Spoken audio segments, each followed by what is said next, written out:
Wuthering Heights, Chapter 18. The 12 years, continued Mrs. Dean, following that dismal period, were the happiest of my life. My greatest troubles in their passage rose from our little lady's trifling illnesses, which she had to experience in common with all children, rich and poor. For the rest, after the first 6 months, she grew like a large, and could walk and talk too, in her own way, before the heath blossomed a second time over Mrs. Linton's dust. She was the most winning thing that ever brought sunshine into a desolate house, a real beauty in face, with the Earnshaw's handsome dark eyes, but Linton's fair skin and small features and yellow curling hair. Her spirit was high, though not rough, and qualified by a heart sensitive and lively to excess in its affections. That capacity for intense attachments reminded me of her mother. Still she did not resemble her, for she could be soft and mild as a dove, and she had a gentle voice and pensive expression. Her anger was never furious, her love never fierce. It was deep and tender. However, it must be acknowledged she had faults to foil her gifts. A propensity to be saucy was one, and a perverse will that indulged children invariably acquire, whether they be good-tempered or cross. If a servant chanced to vex her, it was always, "I shall tell papa," and if he reproved her, even by a look, you would have thought it a heart-breaking business. I don't believe he ever did speak a harsh word to her.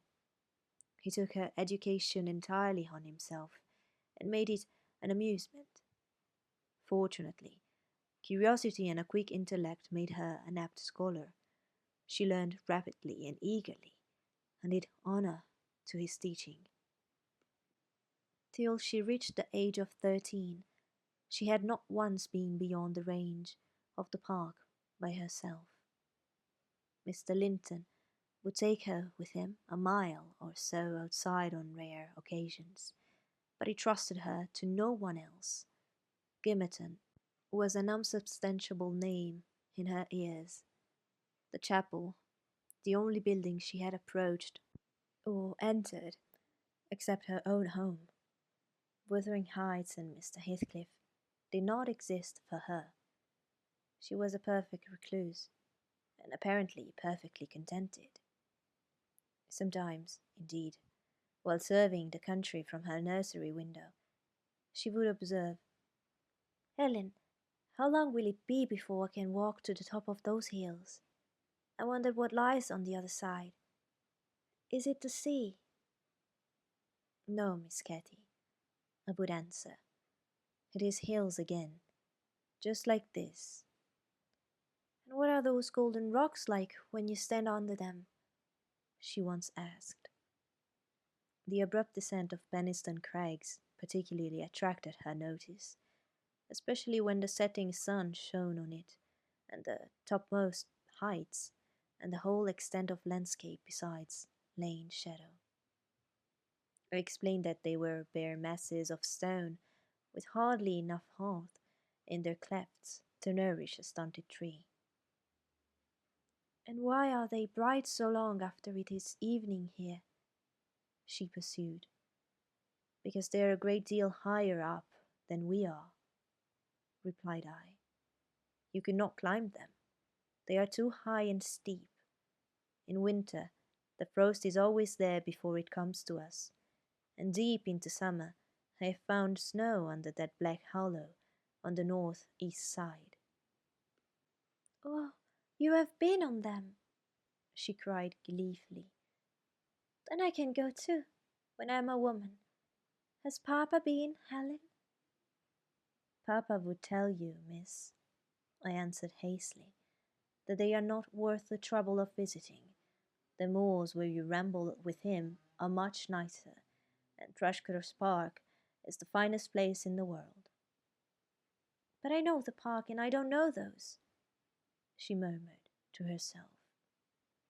and I should delight to look round me from the brow of that tallest point. My little pony Minnie shall take me some time. One of the maids, mentioning the fairy cave, quite turned her head with a desire to fulfill this project. She teased Mr. Linton about it, and he promised she should have the journey when she got older.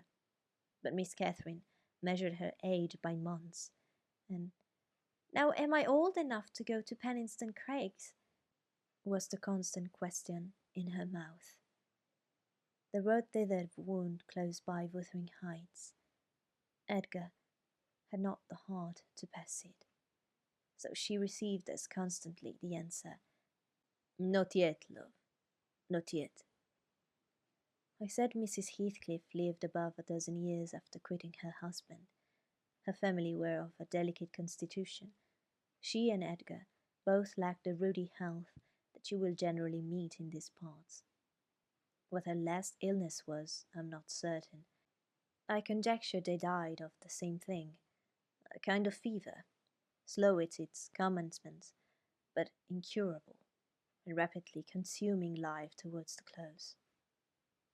She wrote to inform her brother of the probable conclusion of a 4 months' indisposition under which she had suffered, and entreated him to come to her, if possible, for she had much to settle, and she wished to bid him adieu and deliver Linton safely into his hands. Her hope was that Linton might be left with him, as he had been with her. His father, she would fain convince herself, had no desire to assume the burden of his maintenance or education. My master hesitated not a moment in complying with her request. Reluctant as he was to leave home at ordinary calls, he flew to answer this, commanding Catherine to my peculiar vigilance in his absence, with reiterated orders that she must not wander out of the park, even under my escort. He did not calculate on her going unaccompanied. He was away 3 weeks. The first day or two my charge sat in a corner of the library, too sad for either reading or playing. In that quiet state she caused me little trouble, but it was succeeded by an interval of impatient, fretful weariness, and being too busy and too old then to run up and down amusing her, I hit on a method by which she might entertain herself. I used to send her on her travels round the grounds, now on foot and now on a pony, indulging her with a patient audience of all her real and imaginary adventures when she returned. The summer shone in full prime, and she took such a taste for this solitary rambling that she often contrived to remain out for breakfast till tea, and then the evenings were spent in recounting her fanciful tales. I did not fear her breaking bounds, because the gates were generally locked, and I thought she would scarcely venture forth alone if they had stood wide open. Unluckily, my confidence proved misplaced. Catherine came to me one morning at 8 o'clock, and said she was that day an Arabian merchant going to cross the desert with his caravan, and I must give her plenty of provision for herself and beasts, a horse and 3 camels, personated by a large hound and a couple of pointers. I got together good store of dainties and slung them in a basket on one side of the saddle, and she sprang up as gay as a fairy, sheltered by her wide-brimmed hat and gauze veil from the July sun, and trotted off with a merry laugh, mocking my cautious counsel to avoid galloping and come back early. The naughty thing never made her appearance at tea. One traveller, the hound, being an old dog and fond of its ease, returned, but neither Casey, nor the pony, nor the 2 pointers were visible in any direction. And I dispatched emissaries down this path and that path, and at last went wandering in search of her myself. There was a labourer working at a fence round that plantation, on the borders of the grounds. I inquired of him if he had seen our young lady. "I saw her at morn," he replied. She would have me to cut her a hazel switch, and then she leapt her Galloway over the edge yonder, where it is lowest, and galloped out of sight. You may guess how I felt at hearing this news. It struck me directly she must have started for Peniston Craigs. What will become of her? I ejaculated, pushing through a gap which the man was repairing, and making straight to the high road. I walked as if for a wager, mile after mile, till a turn brought me in view of the heights, but no Catherine could I detect, far or near. The Craigs lie about a mile and a half beyond Mr. Heathcliff's place, and it is 4 from the Grange, so I began to fear night would fall ere I could reach them. And what if she should have slipped in clambering among them, I reflected, and been killed, or broken some of her bones? My suspense was truly painful, and at first it gave me delightful relief to observe, in hurrying by at the farmhouse, Charlie, the fiercest of the pointers, lying under a window, with swelled head and bleeding ear. I opened the wicket and ran to the door, knocking vehemently for admittance. A woman whom I knew, and who formerly lived at Gimmerton, answered. She had been servant there since the death of Mr. Earnshaw. "Ah," said she, "you are come a seeking your little mistress. Don't be frightened, she's here safe, but I'm glad it isn't the master." "He's not at home then, is he?" I panted, quite breathless with quick walking and alarm. "No, no," she replied. "Both he and Joseph are off, and I think they won't return this hour or more. Step in and rest you a bit." I entered, and beheld my stray lamb seated on the earth, rocking herself in a little chair that had been her mother's when a child. Her hat was hung against the wall, and she seemed perfectly at home, laughing and chattering in the best spirits imaginable, to Hareton, now a great strong lad of 18, who stared at her with considerable curiosity and astonishment, comprehending precious little of the fluent succession of remarks and questions which her tongue never ceased pouring forth. "Very well, miss," I exclaimed, concealing my joy under an angry countenance. "This is your last ride till papa comes back. I'll not trust you over the threshold again, you naughty, naughty girl." "Ah, Helen," she cried gaily, jumping up and running to my side, "I shall have a pretty story to tell tonight. And so you've found me out. Have you ever been here in your life before?" "Put that hat on, and home at once," said I. "I'm dreadfully grieved at you, Miss Katy. You've done extremely wrong. It's no use pouting and crying. That won't repay the trouble I've had, scouring the country after you. To think how Mr. Linton charged me to keep you in, and you stealing off so. It shows you are a cunning little fox, and nobody will put faith in you any more." "What have I done?" sobbed she, instantly checked. "Papa charged me nothing. He'll not scold me, Ellen. He's never cross like you." "Come, come," I repeated. "I'll tie the ribbon. Now let us have no petulance. For shame! You 13 years old, and such a baby!" This exclamation was caused by her pushing the hat from her head and retreating to the chimney out of my reach. "Nay," said the servant, "don't be hard on the bonny lass, Mrs. Dean. We made her stop. She'd fain have ridden forward. I feared you should be uneasy. Hareton offered to go with her, and I thought he should. It's a wild road over the hills." Hareton, during the discussion, stood with his hands in his pockets, too awkward to speak, though he looked as if he did not relish my intrusion. "How long am I to wait?" I continued, disregarding the woman's interference. "It will be dark in 10 minutes. Where is the pony, Miss Katy? And where is Phoenix? I shall leave you unless you be quick. So please yourself. The pony is in the yard, she replied, and Phoenix is shut in there. He's bitten, and so is Charlie. I was going to tell you all about it, but you are in a bad temper and don't deserve to hear. I picked up her hat and approached the reinstated, but perceiving that the people of the house took her part, she commenced capering round the room, and on my giving chase, ran like a mouse over and under and behind the furniture, rendering it ridiculous for me to pursue. Hareton and the woman laughed, and she joined them and waxed more impertinent still, till I cried in great irritation, "Well, Miss Cathy, if you were aware whose house this is, you'd be glad enough to get out." "It's your father's, isn't it?" said she, turning to Hareton.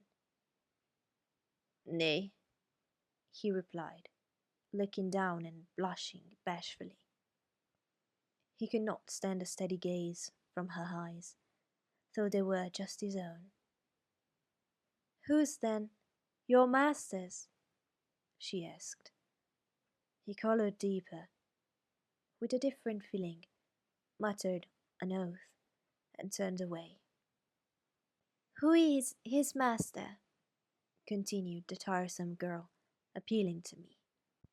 "He talked about our house and how folk. I thought he had been the owner's son, and he never said miss. He should have done, shouldn't he, if he's a servant?" Hareton grew black as a thundercloud at this childish speech. I silently shook my questioner, and at last succeeded in equipping her for departure. "Now get my horse," she said, addressing her unknown kinsman, as she would one of the stable boys at the Grange. "And you may come with me. I want to see where the goblin hunter rises in the marsh, and to hear about the fairishes, as you call them. But make haste." "What's the matter? Get my horse, I say." "I'll see thee damn before I beat thy servant," growled the lad. "You'll see me what?" asked Catherine in surprise. "Damned, thou saucy witch," he replied.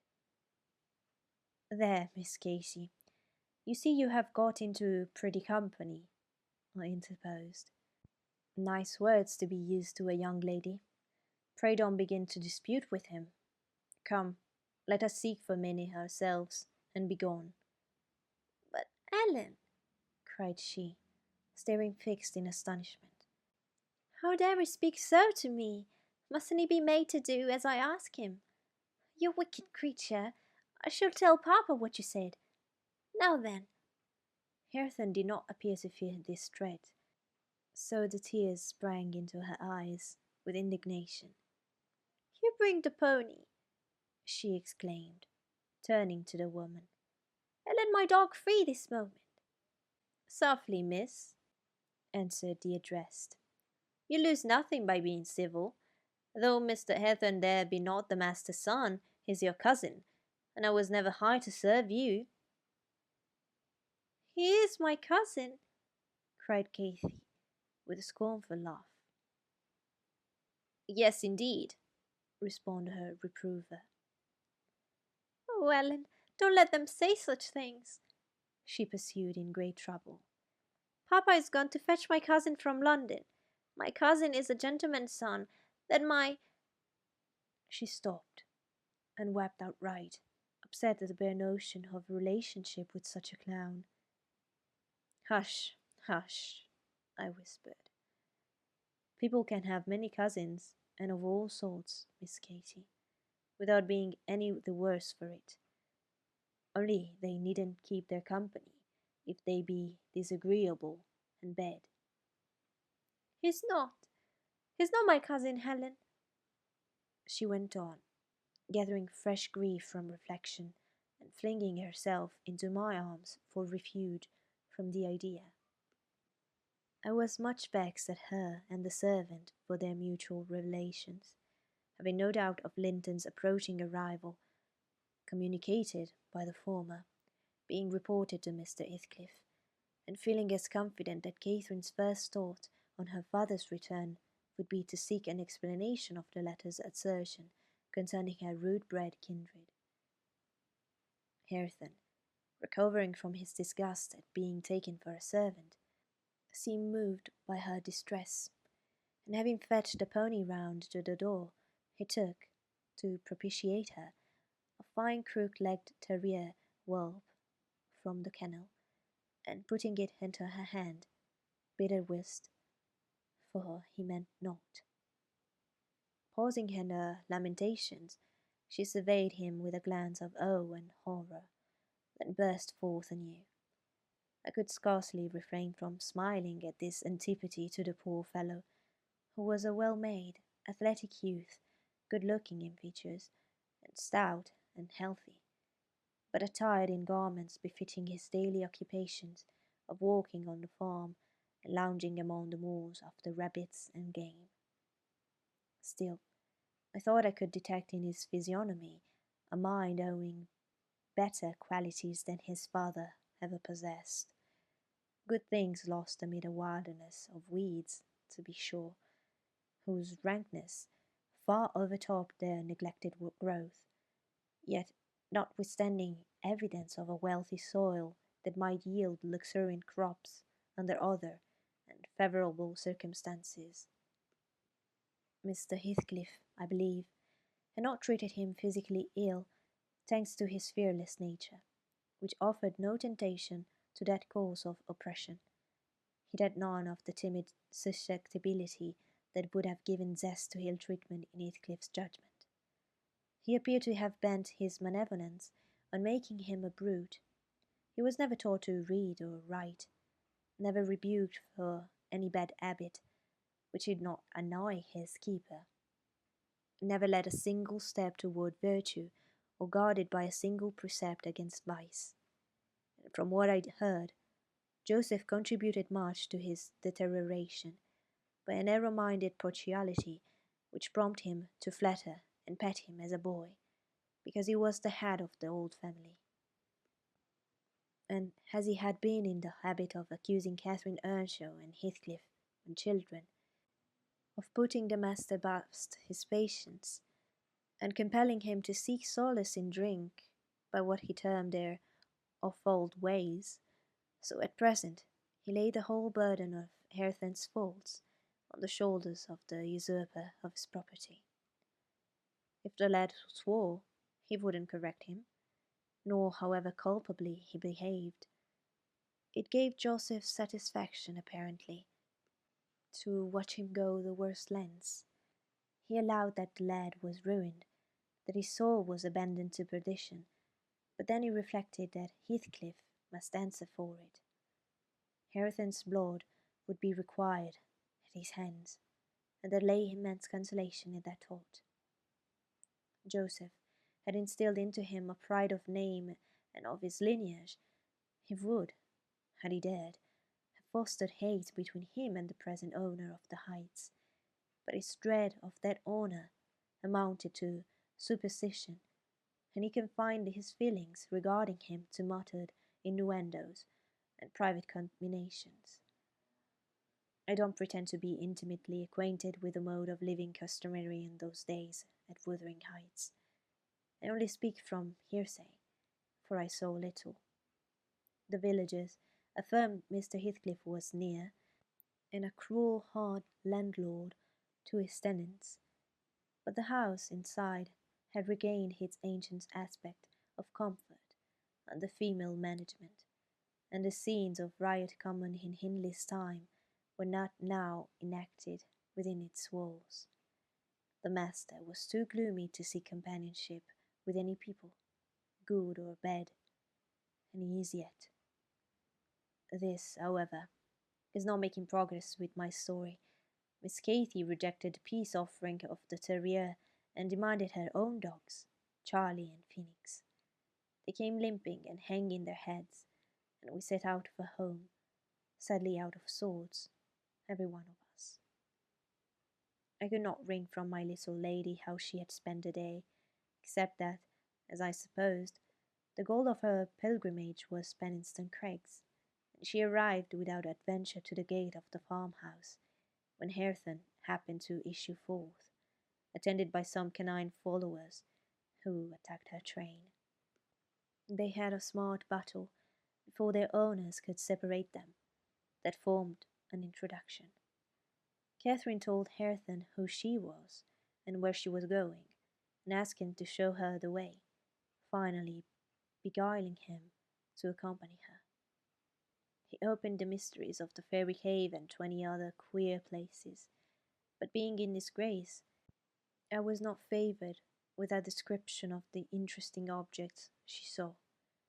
I could gather, however, that her guide had been a favourite till she hurt his feelings by addressing him as a servant, and Heathcliff's housekeeper hurt hers by calling him her cousin. Then the language he had held to her rankled in her heart. She, who was always love and darling and queen and angel, with everybody at the Grange, to be insulted so shockingly by a stranger. She did not comprehend it, and hard work I had to obtain a promise that she would not lay the grievance before her father.